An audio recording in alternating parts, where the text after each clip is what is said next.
Welcome to the Fit Life for Busy Parents podcast. My name is Coach Cam, and my mission here is simple. I want to empower you as a busy parent to go out there and regain energy, confidence, and self belief through a series of proven strategies to go out there and make every day taste like a cheat day. So, with that being said, we are talking about a very, very important topic today, which is honestly one of the things that I've seen be the biggest obstacle for a lot of my clients to be able to go out there and actually take control and turn one day into a lifestyle with their health and fitness journey.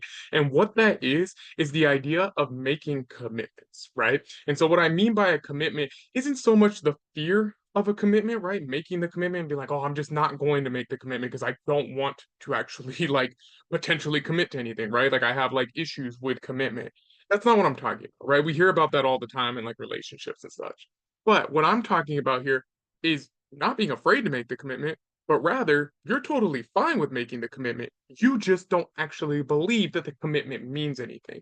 And then kind of begs the question, why does the commitment not mean anything, right? If I commit to something, right, I can do that with my relationships, I can do that with my career, but when it comes to commitments to my health, why am I not committing and why is it not actually getting done, right?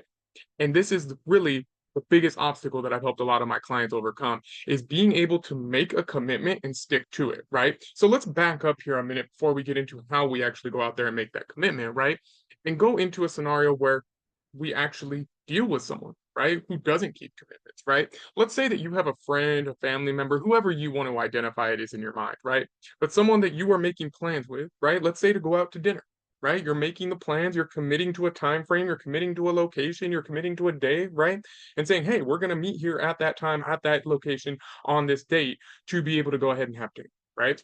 If you go out there and you're sitting at the table, right? Sitting at the restaurant, you're waiting, and that individual doesn't show up, right? Whether they just completely ghost you or maybe they text you 15, 20 minutes in and, oh man, I'm so sorry, I'm not going to make it, right? You're going to be pretty frustrated, right? You're going to be upset. You're going to start losing faith in that individual's word that when they say, hey, I'm going to be here at this time, that they're actually going to show up at this time, right? The first time, maybe even the second time, if you're really a nice person, you might still give them another chance, right? But after a while, even if you want to keep that relationship going, right? It's a family member, let's say, right? You're going to maybe have those conversations about like, yeah, okay, cool, let's go ahead and set up a time to be able to go out to this restaurant, be able to have this meal, right? But you're not going to actually do anything to be prepared for that meal, right? Because you don't trust the individual. You don't feel like they commit to something and keep their word, right?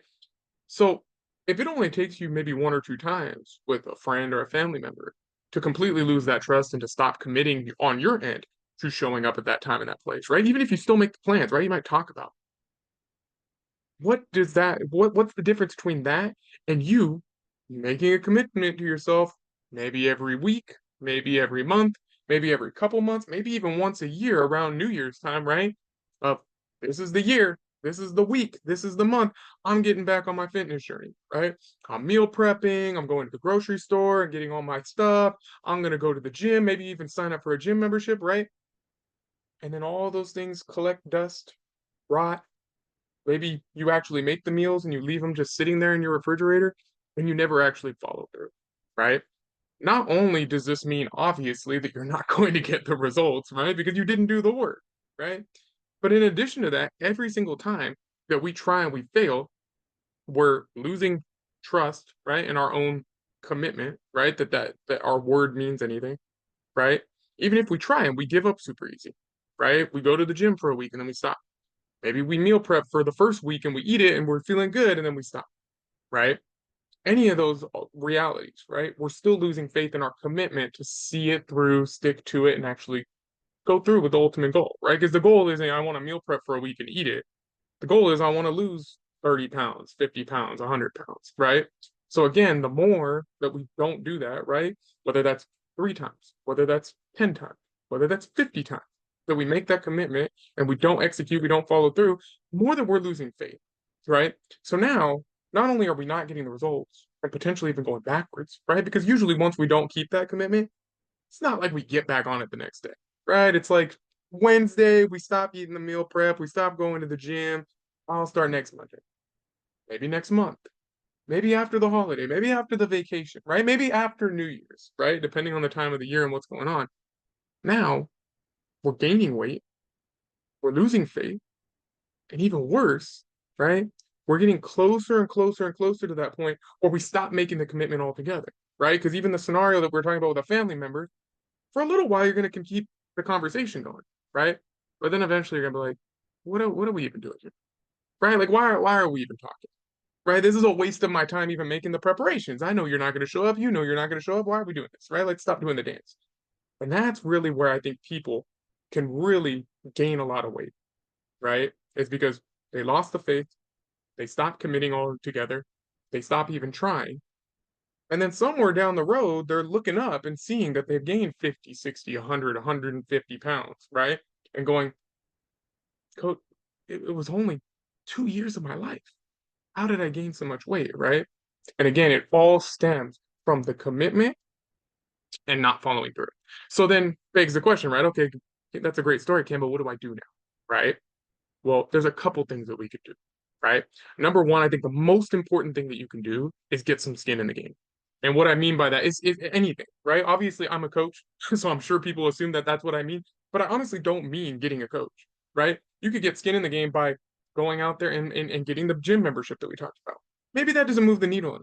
Maybe you're someone who really enjoys clothing, so you can go and get some new workout clothes, go to the Nike store or wherever and be able to go and get something that you like. Maybe go get a new pair of running shoes, right? If you're a runner and that's what you like, or maybe a new pair of shoes to get you excited about going, right?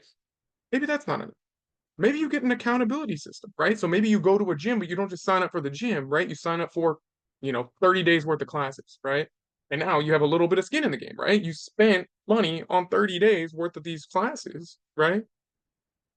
Maybe that's enough to be able to move the needle. You don't want to just throw away this money, so you'll go ahead and do it, right? Especially because you have times, you have days, and now it's like you just got to pick them and schedule them versus kind of just vaguely being like, oh, yeah, I got a gym membership for the month. But when are you going to go, right? We never move that needle. So maybe that's the thing that moves the needle. Maybe it's actually signing up with a personal trainer, right? Having someone whose job now you're empowering them to say, "Hey, hold me accountable. Set up times for me to go. Let's have a weekly check-ins, right? Whatever it might be, depending on in person, online, what the services are, right? All those things can be another level of commitment, right? But again, I think having a commitment where it's upping the ante, right?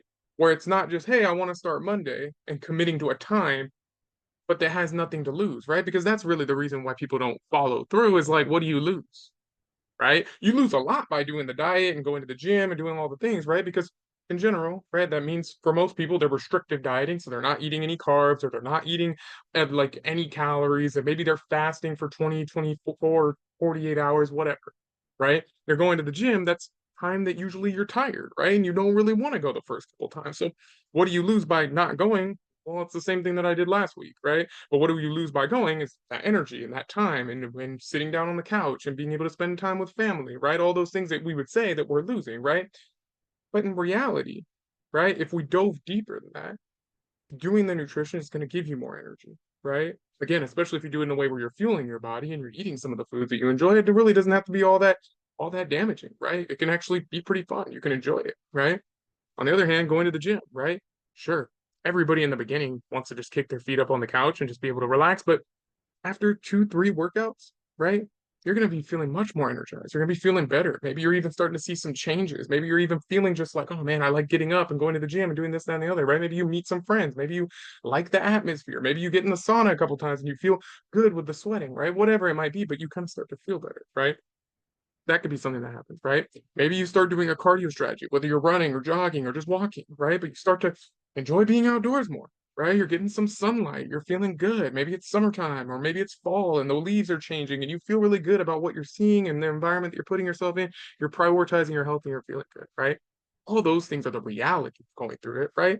But initially, when you have no skin in the game, you're not even going to get out there to go and do it, right? You're committing to the time, but we've lost belief in our of ourselves, right? Of committing to that time, so we don't even do it. So again, getting some skin in the game is going to be one of the biggest things, right? To be able to go out there and get it done.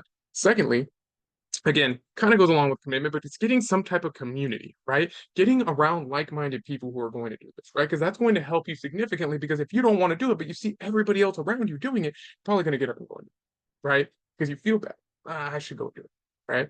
But if you're just alone and no one's there to be able to hold you accountable or even like be showing that they're doing it and make you go, oh, dang, I should go do it too, right? You're probably hanging around with people who aren't going to the gym, that aren't prioritizing their nutrition, who aren't meal prepping. So then you feel like, oh, okay, cool. Like I'm doing what everybody else is doing, right? I heard something really, really, really key the other day, and it just really stood out to me, and it's something I keep hearing in my mind, is that uh the idea, right, that the devil doesn't have to do a lot to keep you down. All it has to do is do enough to just make you feel like being average is okay, right? And that's going to go ahead and limit your capabilities, right? And I thought that that was so profound because being average, right? We think of it as like, well, I got a C, right? In my class, it's all good, right? But again, being average is keeping you down. It's keeping you out of the designed life that you were meant to be, right? That was created for you by God. You're not going out there and getting that life. So the devil is winning in that standpoint, right? So again, being average, right? Hanging around people who are okay with being average is going to make you feel like that's okay, right? You're at least doing average. And then again, that's going to overall keep you in that same space, right? So getting around a community of like-minded people is also going to be huge. And then again, right, identifying yourself as a person who's already achieved what you want to achieve, right? Again, the mentality side of it, right?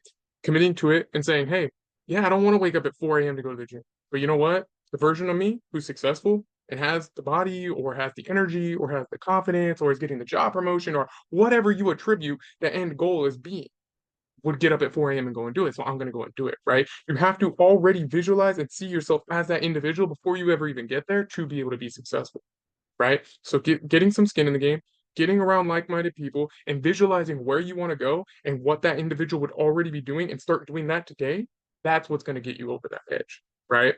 So with all that being said, those are all fine things, but we got to put them into action, right? That's why I recommend that you join Title Training in the Tidal Wave family. Not only are you going to get some skin in the game, right? By investing into your health, you want to go ahead and make sure there's a good return on investment, that you get the results, so you're going to show up, right? We create a customized, flexible nutrition, workout, cardio strategy that works with your lifestyle.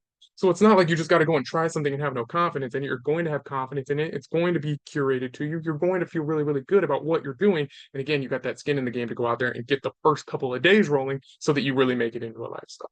Number two is you're going to get the tidal wave family. So you get that community of like-minded people, right?